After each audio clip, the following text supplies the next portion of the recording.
Di tengah percakapan tentang keadilan, tiba-tiba saja ada suara keras yang menggema. Suara jaksa, mereka bilang. Mereka ingin terobosan baru dalam dunia hukum. Apa itu? Perjanjian penundaan penuntutan untuk korporasi yang korup. Wah, benar-benar keinginan yang spektakuler, bukan? Bayangkan, korporasi besar yang sudah mengeruk kekayaan negara, yang sudah menguras anggaran publik, yang sudah membuat rakyat menjerit, ternyata bisa dibebaskan lewat kesepakatan damai antara jaksa dan si korporasi. CK. Inilah terobosan baru dalam dunia hukum kita. Kewenangan yang anti koreksi, anti protes, dan tentunya anti transparansi.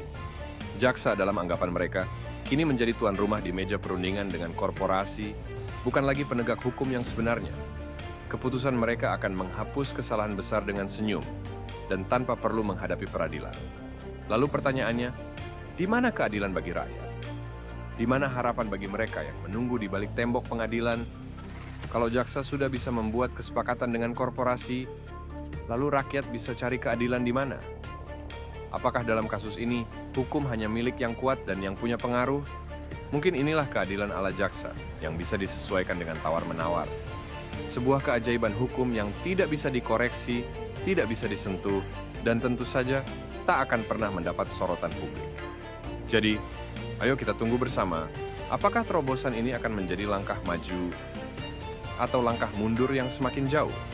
Mungkin jawabannya ada di balik perjanjian yang sudah dibuat, atau di bawah meja. Di tengah percakapan tentang keadilan, tiba-tiba saja ada suara keras yang menggema. Suara jaksa, mereka bilang. Mereka ingin terobosan baru dalam dunia hukum. Apa itu? Perjanjian penundaan penuntutan untuk korporasi yang korup. Wah, benar-benar keinginan yang spektakuler, bukan?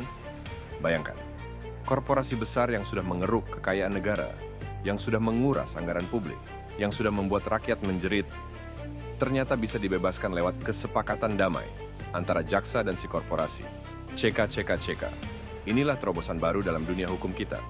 Kewenangan yang anti koreksi, anti protes, dan tentunya anti transparansi. Jaksa dalam anggapan mereka kini menjadi tuan rumah di meja perundingan dengan korporasi, bukan lagi penegak hukum yang sebenarnya. Keputusan mereka akan menghapus kesalahan besar dengan senyum dan tanpa perlu menghadapi peradilan. Lalu pertanyaannya, di mana keadilan bagi rakyat? Di mana harapan bagi mereka yang menunggu di balik tembok pengadilan? Kalau jaksa sudah bisa membuat kesepakatan dengan korporasi, lalu rakyat bisa cari keadilan di mana? Apakah dalam kasus ini, hukum hanya milik yang kuat dan yang punya pengaruh? Mungkin inilah keadilan ala jaksa yang bisa disesuaikan dengan tawar-menawar.